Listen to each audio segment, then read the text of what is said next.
Tenemos un invitado especial, es el secretario general de Gobierno, Enrique Insulza Cázares. ¿Cómo está, secretario? Muy buenos días. Muy buenos días, José. Muy contento de estar aquí contigo después de muchas posposiciones. Después de varias posposiciones, como dice secretario, ya tenía rato que no venía por acá. Mucho trabajo. Pues sí, es que el trabajo, sobre todo a esta hora de la mañana, es cuando es más intenso y es también cuando el tiempo más rinde. Y por los servidores públicos tenemos primero que atender lo que es nuestra responsabilidad, también atender los medios en nuestra responsabilidad. Pero en el caso de la Secretaría de Gobierno, hay que comenzar el día recibiendo partes del Estado que guarda pues, las cuestiones del Estado, de seguridad, de toda índole, ¿no? Sobre todo porque a las 8 de la mañana, todos los días, tenemos una mesa de seguridad, de lunes a viernes. Y bueno, ahí me toca darle parte al gobernador antes de que se celebre esa reunión de los acontecimientos del día anterior. Pero se levanta temprano, ¿no, secretario? Sí, ¿A qué hora se levanta? Entonces, yo soy ranchero, como lo sabes. Me gusta repetirlo, quizás sueno muy reiterativo. Yo soy de Batequitas, Badiraguato, un pueblito, comentábamos ahorita fuera del aire, que la Comisión Nacional de Erradicación del Paludismo, en aquellos años, recordemos, numeraba todas las casas para efectos de la campaña de fumigación, y Batequitas tenía 100 casas. 100 casas. Nosotros vivíamos, mis padres viven aún ahí, en la casa número 27. Allá nací y tengo costumbres de ranchero. Me levanto muy temprano, me levanto alrededor de las 4:30 de la mañana. 4:30 de la mañana ya está activo. De la mañana, efectivamente. ¿Y qué hace a las 4:30 de la mañana? Pues en principio tengo muchos mensajes que me llegaron por la noche y leo los periódicos y leo también, eso es un hábito que tengo que he procurado mantener. Leo 1, 2, 3, 4, 5 las páginas que pueda leer de algún libro, de buena literatura.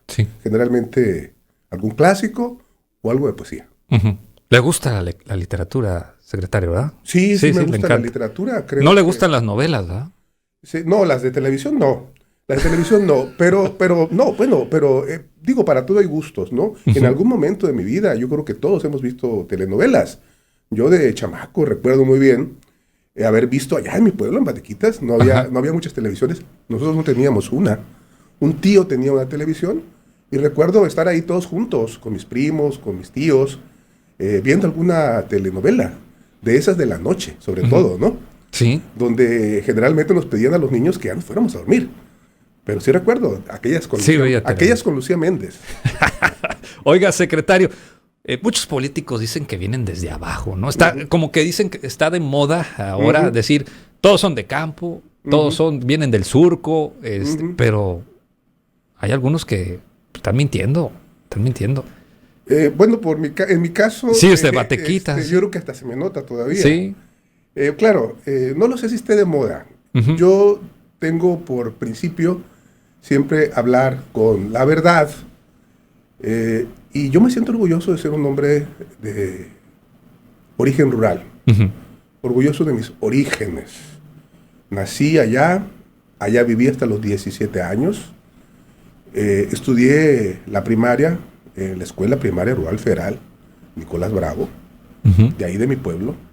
Luego la secundaria al pueblo que está enseguida, que es la sindicatura, Higueras de los Monzón, entonces hoy Higueras de Álvarez Borboa, y aún la preparatoria 2 años en otra comunidad aledaña, el Llano Lorochín, donde había un COBAES, el número 49. Por cierto que los COBAES han hecho un gran servicio a la población, a los jóvenes de las comunidades rurales de Sinaloa. Quizás sin ese COBAES ahí, cerca de mi pueblo, habría sido difícil, si no es que imposible, que pudiera estudiar. Oiga, secretario, ¿y cómo se mete a la política? Sale de Badiraguato, se va a estudiar, hace una gran carrera en el Poder Judicial. ¿Por qué se mete a la política, secretario? Pues son las circunstancias. Yo siempre he pensado que uno debe de esforzarse, debe de hacer lo que le toca hacer. La vida lo va llevando a las responsabilidades que le tiene de alguna manera asignada la vida y hay que emplearse en ellas a fondo. En mi caso yo decidí estudiar la carrera de Derecho después de descartar la carrera de Agronomía, porque como buen ranchero escuchaba hablar de los ingenieros. Quizá los primeros profesionistas que conocí eran ingenieros, los que iban a hacer las escuelas, que es ingenieros civiles. Pero mis padres vinieron también aquí al Valle en algún momento a trabajar como muchas personas de los Altos en la temporada agrícola. Yo vine con ellos de niño, 4 o 5 años, antes de entrar a la primaria, y sabía que había unos señores que le llamaban ingenieros, ingenieros agrónomos, supe, y que eran los señores que traían la camioneta. Sí. Y bueno, pues a los que le iba bien. Sí, y vivían bien. Y que no estaban en el surco realmente, cortando, recolectando el tomate, el chile, el pepino. Y en aquel entonces dije, sería muy bueno ser ingeniero. Llego a Culiacán y me encuentro que la Escuela de Agricultura no está en la ciudad. Estaba en los 2 primeros años nada más, muy cerca de aquí, ¿eh? Sí. Y había que continuar la carrera allá, donde está ahora, en la carretera que está rumbo al Dorado. Sí. Entonces era una complicación que me hizo pensar en una segunda opción. Y mi segunda opción fue Derecho. Y creo que fue la mejor decisión que he tomado. Me gusta mucho el Derecho. Lo he concebido además como un estilo de vida. El estilo del abogado, del jurista, es un estilo de formas. Y me parece que es una carrera que tiene mucha posibilidad de tener una acción social. En la Facultad de Derecho, pues tuve mis maestros. Me jacto de haber sido en buena medida un alumno destacado, porque sabía que la única vía de ascenso era el estudio. Y uno de mis maestros, el maestro José Manuel Sánchez Osuna, que me impartió la materia de amparo, me consideraba un buen alumno. Y como buen alumno me recomendó para mi primer trabajo en el Poder Judicial. Sí. Y fue así como inicié en el Poder Judicial. En un puesto de auxiliar, en un pequeño escritorio, y a base de trabajo, y habrá que decirlo, ¿no? No me gusta envanecerme, pero creo que el azar siempre tiene un componente importante en la vida de todos, pero lo que existe en mano de cada quien es trabajar, con mucho ahínco, con mucho tesón, y eso, y quizás las circunstancias y el azar, te pueden abrir un camino. Así llegué a donde estoy. Habrá que decirlo. De ese pueblo, Batequitas, es originario Rubén Rocha Moya. Sí. Un hombre que para todos los que somos oriundos de allí, pues evidentemente es un ejemplo a seguir y que en buena medida a él le debemos que muchos hayamos salido a buscar una oportunidad de educación fuera de allá. Y pues bueno, mi primer trabajo, voy a decirlo, usando zapatos. Sí. Lo tengo que decir así porque yo calcé guaraches incluso en la carrera. Y lo suelo calzar los fines de semana, guarache de baqueta. Él llegó a la rectoría de la universidad y mi primer empleo ya usando zapatos, tenis en aquel entonces, fueron como bibliotecario en el 93 en la Universidad Autónoma de Sinaloa. Un espacio de trabajo que la verdad ha sido definitivo en mi vida o definitorio, porque de niño me gustó mucho la lectura, pero recordemos que en los pueblos no hay bibliotecas. Las escuelas no tienen bibliotecas. Entonces yo me sabía de memoria prácticamente los libros de texto gratuito, sobre todo los de español lecturas, que son los que traen pasajes, fragmentos de literatura. Llego a la biblioteca y me encuentro ahí con la colección Sepan Cuántos, de Porrúa, todos los clásicos. Y empieza mi contacto, digamos, estrecho con la literatura. Y creo que eso es algo, y aprovecho que estoy en los micrófonos, para recomendárselo a todos los jóvenes. Sé que hoy con la tecnología, con todas las ofertas, digamos, de distracción que existen, se puede volver un poco más difícil el contacto con la lectura. Lo recomiendo a todos los jóvenes, porque realmente tener contacto con los libros le da una perspectiva muy amplia de comprensión de lo humano y también le da herramientas para desarrollarse profesionalmente. Entonces, Salazar llegó a la política, secretario. Si es que estamos hablando de política, sí, efectivamente, mi circunstancia laboral, profesional, me ha ido llevando. Mi carrera fue en la judicatura, estuve 25 años en el Poder Judicial, una institución a la que le tengo un gran cariño, donde, digamos, estuve empeñado, pues, prácticamente la mayor parte de mi vida, 25 años.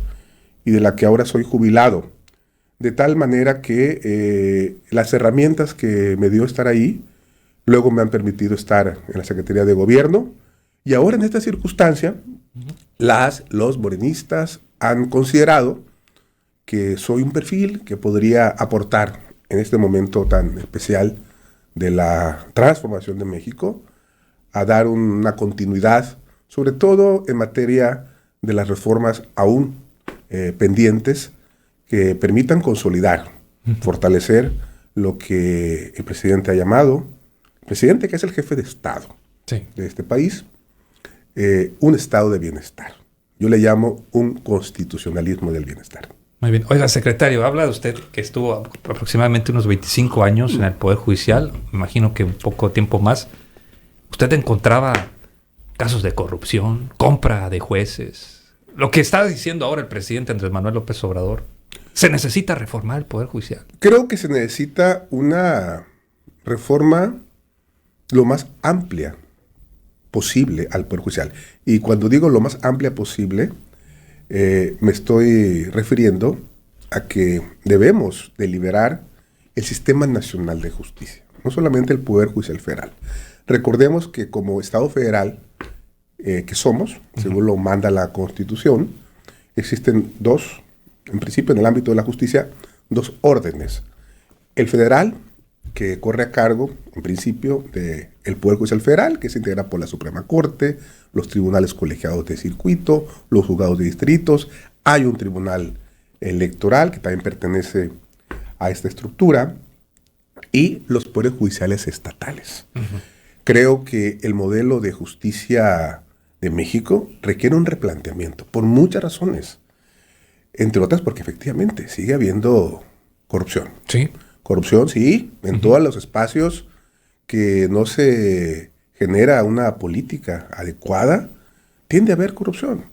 Y creo que el planteamiento del presidente, eso de alguna manera va dirigido a tocar una estructura que por muchos años se ha venido colocando aparte, que ha sido el Poder Judicial Federal. Y creo que lo que más importa acá es una deliberación amplia, pública, extensa, que nos permita a todos los mexicanos y las mexicanas, porque somos quienes, o son y somos, en quienes reside esencial y originalmente la soberanía nacional, es otro concepto fundamental del movimiento de la Cuarta Transformación, decidir qué tipo de instituciones queremos. A eso nadie le debe tener miedo. A que el pueblo, la sociedad, todos los sectores puedan discutir, deliberar qué tipo de problemas tenemos, qué tipo de instituciones queremos, cómo los queremos solucionar, qué tipo de país queremos construir, un país igualitario, un país justo, un país donde se acorten o se eliminen de plano estas brechas insultantes que hay de desigualdad entre los que mucho tienen y los que tienen prácticamente muy poco, por no decir que casi nada. De tal manera que creo que vale la pena que en este momento hagamos esa reflexión. El presidente ha puesto sobre la mesa un paquete de reformas que traen 20 puntos. Me parece también que todos son prácticamente puntos neurálgicos, incuestionables en su importancia para afianzar este rumbo que ha tomado el país hacia un estado de bienestar. Y que sea una deliberación amplia, pública, extensa, que no deje a nadie fuera, sobre todo que no deje al pueblo fuera de ella. Muy bien. Estamos hablando con el secretario general de Gobierno, Enrique Iturza Casas. El día de ayer sorprendió el gobernador del estado, Rubén Rocha Moya, secretario, que va a presentar su licencia el día 16 de febrero. Estamos prácticamente a una semana para que presente su licencia. Sí, la presenta el 16 de febrero, se retira de la secretaría. Sí, ¿sí? Por supuesto. Me preguntaban insistentemente ustedes, los medios, que si cuándo debía de retirarme, si no me retiraba ya. Y yo decía que es una decisión que tenía que convenir en forma y en fecha pues con mi jefe, el gobernador del estado, considerando que la responsabilidad de secretario de gobierno pues es muy delicada, la secretaría lleva muchos temas y que es necesario pues dar una continuidad, tener una conversación sobre la forma en que se altere lo menos posible la marcha de estos asuntos. Finalmente el gobernador me pidió que fuera el día 16 de este mes, así ocurrirá. Me separo en los términos que ordena la Constitución para efecto de estar habilitado. Al menos 90 días, dice. Al menos 90 días deberá de separarse quien tenga un cargo como el que yo tengo para efectos de poder aspirar o poder participar, en mi caso como candidato al Senado de la República, en el proceso electoral que se avecina. Así me lo instruyó el gobernador. Me dijo, el día 16 es buen día Podría haberlo hecho hasta el último día de febrero, pero consideramos que lo prudente, él así lo consideró, es que el día 16, así que hoy mismo le presento el escrito. Hoy Mismo le presento el escrito, donde prácticamente materializo de manera formal esta solicitud de separación del cargo en términos constitucionales para asumir la candidatura en la fórmula que propondrá Morena o registrará Morena para el Senado de la República. Muy bien. Hoy presenta el escrito y el 16 se hace oficial la renuncia. Entonces, es efectivamente hasta el 16. la separación. ¿Y qué va a hacer en todos esos días del 16 hasta el 29 de febrero, secretario? En principio, trasladar unos 2 millares de libros que tengo acumulados ahí en mi oficina de la Secretaría General de Gobierno. Ah, va a empacar ya todo. Sí, bueno, sí. ¿No regresa? No tengo planes. No tengo planes de regresar. Ajá. Creo que hay una encomienda. Creo firmemente en eso. Jamás había militado en un partido político, José. Aprovecho para decírtelo. Ya es simpatizante Morena, ¿eh? Sí, claro. Sí, ya es afiliado. Y lo hice con mucha conciencia del compromiso, porque asumo a plenitud los postulados. Los que somos de origen humilde, como es el caso de quien te habla, tenemos un compromiso con los que son de nuestra clase. Antes se le llamaba conciencia de clase, se le sigue llamando. Y cuando llegamos a un espacio de responsabilidad, hay que gobernar para todos. Pero hay que tener claro que debemos de comenzar por los de abajo. Y Morena postula justamente eso. Por eso es un espacio donde decidí militar, un partido en el que decidí militar. Abrazo la causa de la justicia, de la igualdad. Hay que gobernar para todos, también para los que tienen mucho, pero que nuestras energías estén centradas en los que tienen muy poco, en igualar. Decía yo el día del acto de la Constitución, también creo firmemente en eso, un discurso que yo escribí, que la Constitución no solamente reconoce iguales, sí que nos impone a quienes tenemos tareas públicas a ser iguales. Es diferente decir que todos somos iguales a hacer una política pública para que esa igualdad formal realmente sea una igualdad en los hechos, o que se acerque al ideal de igualdad en los hechos. Al menos una igualdad que entrañe que no haya gente que carezca de medios de subsistencia, gente que no pueda ir a una escuela a tomar su educación básica, o media básica, o superior, que no haya gente que pueda morir solo porque carece de la posibilidad de atención médica. Ese tipo de cosas son las que me mueven, y en ese proyecto es que estoy ahora comprometido. Por eso digo que no está en mis planes regresar. No está en planes regresar. Oiga, porque creo que las grandes reformas, las que propuso el presidente como jefe de Estado, jefe de este país en este momento, en su carácter de titular del Ejecutivo Federal, van justamente en esa ruta. Es una ruta que tenemos que andar todas y todos juntos. ¿Y sí se va a lograr sacar adelante esa reforma, secretario? Yo lo que creo... Dicen que es demagogia, nada más. Bueno, los de enfrente, todo lo que propone el presidente le llaman demagogia. Pero ahí está su demagogia en el artículo 4 constitucional. Los programas de pensión a las personas adultas mayores. Las becas. Hombre, son exigencias elementales de decencia, de ética pública. Dar los medios, a eso me refiero justamente. A ser iguales. El credo que las personas de la derecha sostienen, de que para llegar a la posición que ellos tienen, la mayoría son personas acomodadas, hay que trabajar muy duro. Y si los pobres son pobres, porque seguramente no trabajan tan duro como trabajamos nosotros. No, señores míos, hay personas que están despiertas y otras que no durmieron, trabajando duramente en el mercado, en el campo, en las calles, en los negocios, y nunca van a poder llegar a tener el patrimonio que tienen ustedes. No es por falta de trabajo, es por falta de condiciones. Unos iniciamos esta carrera en un punto muy, muy delante de la carrera. Otros los inician muy atrás. Ellos no tienen posibilidades. Y otros de plano no tienen manera de iniciar esta carrera por falta de las elementales oportunidades. ¿Qué queremos nosotros? ¿Qué quiero yo? Y hablo con un proyecto ético-político. Que todo el mundo de verdad tenga oportunidades para construir un proyecto de vida digno. Yo no creo en la felicidad basada en las cosas materiales, pero entendamos que hay cosas elementales para tener una vida digna, tener un techo donde habitar, un piso de cemento, tener la posibilidad de mandar a los hijos a la escuela, que no se te muera un niño, caray, hombre, ¿por qué no tienes para pagar una medicina? Esas cosas creo que son necesariamente las que nos tienen que mover a estar en esta responsabilidad, en este ejercicio político. Eso es lo que me mueve a mí. Oiga, secretario, me llamó mucho la atención su discurso en el Día de la Constitución Política de los Estados Unidos Mexicanos, donde decía que la Constitución ha sido modificada o reformada para ayudar o para apoyar a algunos cuantos en este periodo neoliberal que se ha habido en los últimos años y que no beneficia a los que menos tienen. Sí. ¿Lo entendí bien el mensaje? Lo digo y lo sostengo. Son las reformas que se impulsaron y se introdujeron a la ¿Está mal la Constitución? ¿No? En la época neoliberal. Hay aspectos de la Constitución, sí, que necesitan ser corregidos.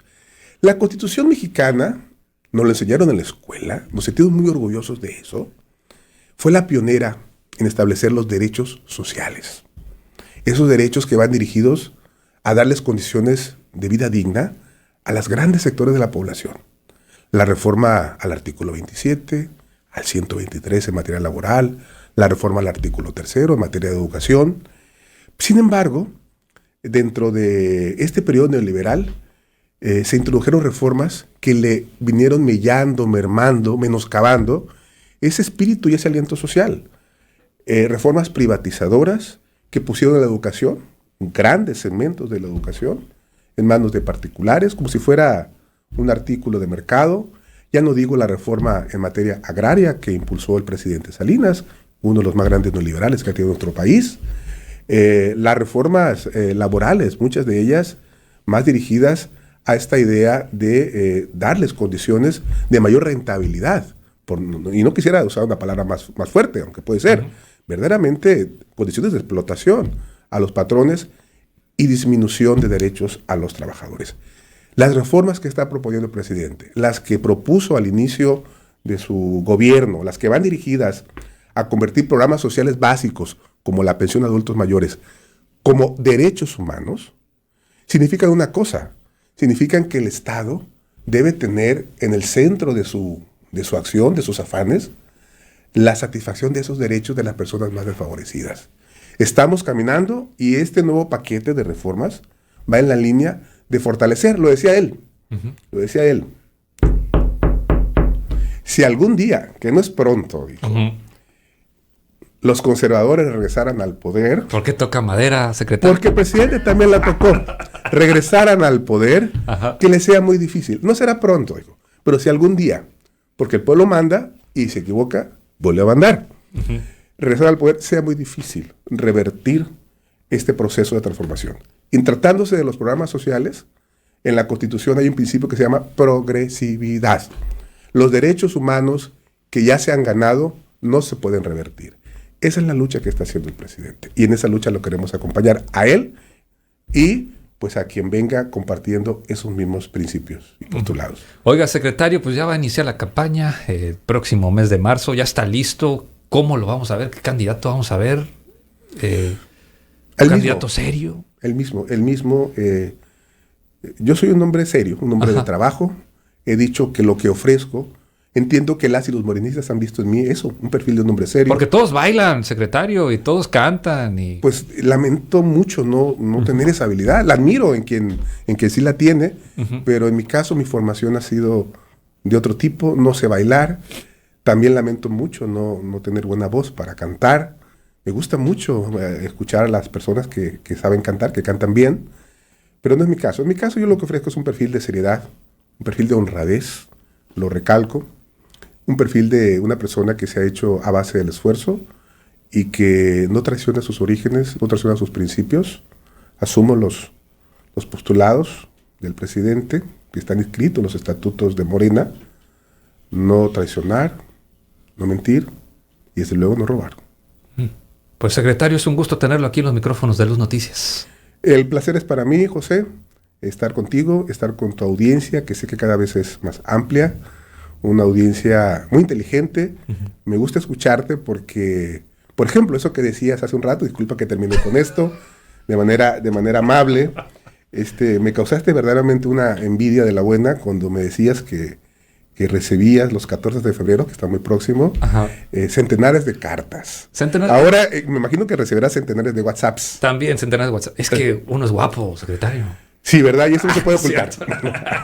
Muchas gracias, José. Te lo No, valoro gracias. mucho. Gracias, secretario general del gobierno, Enrique Insulza Cázares. Los micrófonos siempre van a estar abiertos para usted aquí en Los Noticias. Muchas gracias.